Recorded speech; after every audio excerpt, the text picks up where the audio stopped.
And we're back. I'm here to talk about Nosferatu. As always, before we do anything else, please click that button below, subscribe, like, comment to this video, other videos. And as always, if you don't want to get a synopsis of this movie and you just want my honest review, go forward a couple of minutes. I'll put down below what you need to skip to avoid any spoilers. So let's get started.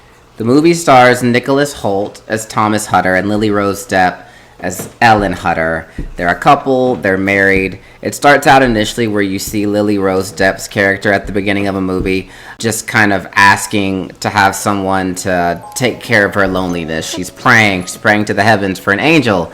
Little does she know, this angel is actually a demon. It's Nosferatu. It is Dracula. But she doesn't know that at this time. She just has a link with something that she just dismisses until later on in the life when she marries Nicholas Hoult's character.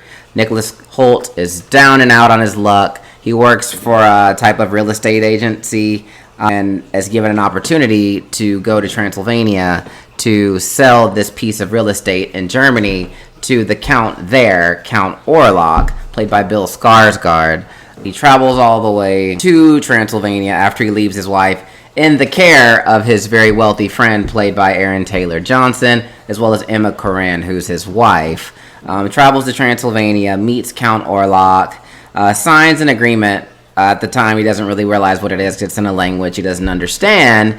Ends up being a contract that kind of makes his marriage to his wife null and void. Little does he know, this character, Count Orlok, is obsessed with his wife and actually gets a psychic link with his wife. All this time while he's in Transylvania trying to make this agreement go through so that he gets paid, his wife is having all these issues. She's having these sleepwalking issues. She's having these horrible visions at night in her dreams. She's having these seizures. They call in a doctor who deals with the occult, played by Willem Dafoe, to try and help figure out what's going on. He quickly figures out there's a psychic link to this character.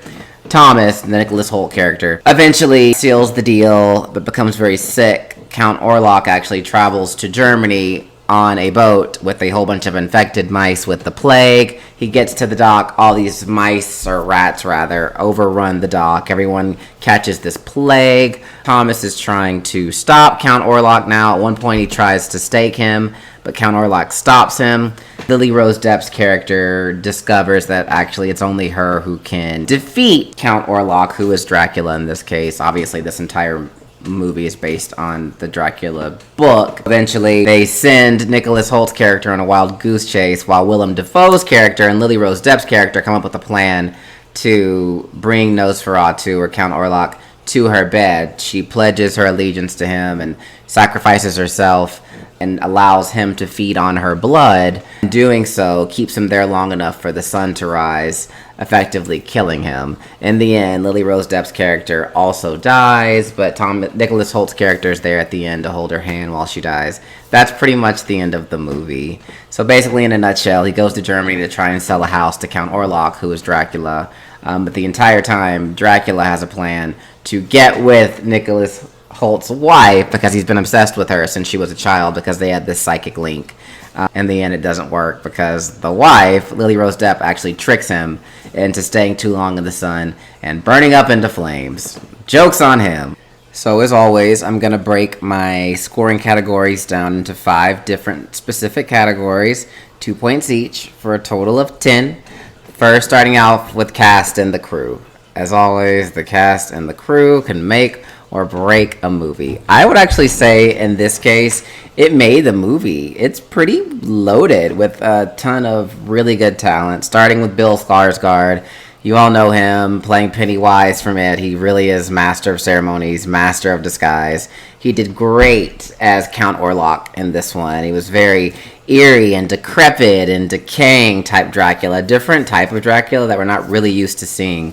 So I'd say from that standpoint, he did phenomenal. Lily Rose Depp actually did excellent as the maiden. She was terrifying. She was scary. She had her sleepwalking and her seizures. It was just so believable and so terrifying at the same time.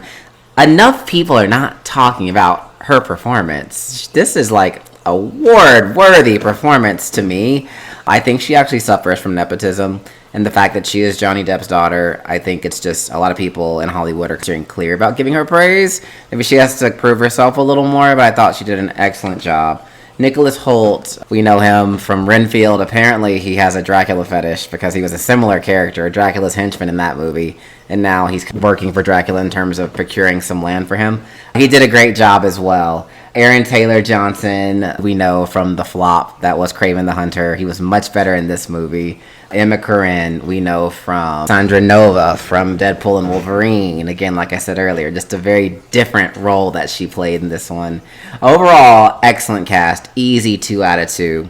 In terms of the plot, I would say, again, it's based off a book, obviously Dracula. From that standpoint, the plot was good. There were some parts where it lulled, I would say. I think the movie had been maybe 30 minutes less, it would have been perfect. Because there were some times where they were trying to build up this anticipation. I think it just landed a little bit flat. So I would say it was a little too long for me. The plot was good. Like I said, I kind of explained the story earlier.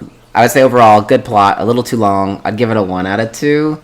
In terms of the production, the set design, it was phenomenal. Definitely that old school, old Hollywood horror. The lighting, the trepidation, that just fear of what's going to happen next, the anticipation. They did an excellent job setting that up with the set design. I would say from that standpoint, an easy 2 out of 2 for me.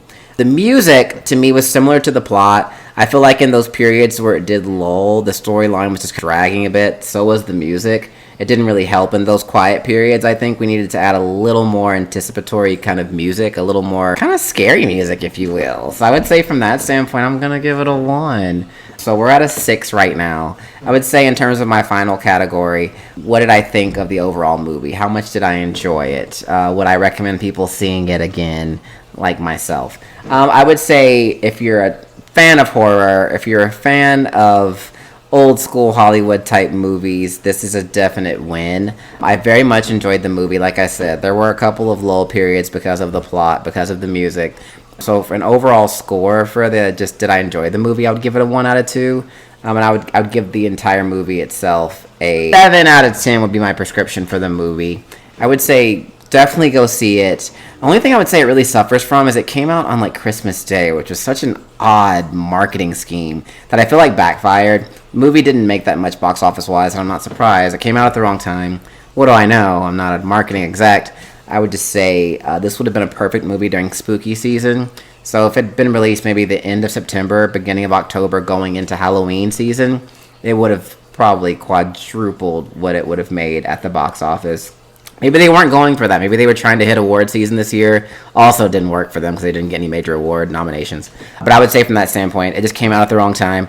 If you're really not in the mood to see scary movies right now, it's a good movie. I would say maybe hold over until next spooky season coming up, end of September, October, and have this one on your list. It's very good. It's enjoyable. There are some lull periods. It's a bit too long, but I'd say overall, a really good attempt at an old school Hollywood gore, horror, scary movie involving kind of a different take on Dracula. It's one we're not really used to seeing. So I would say from that standpoint, I enjoyed it. Prescription, 7 out of 10 overall.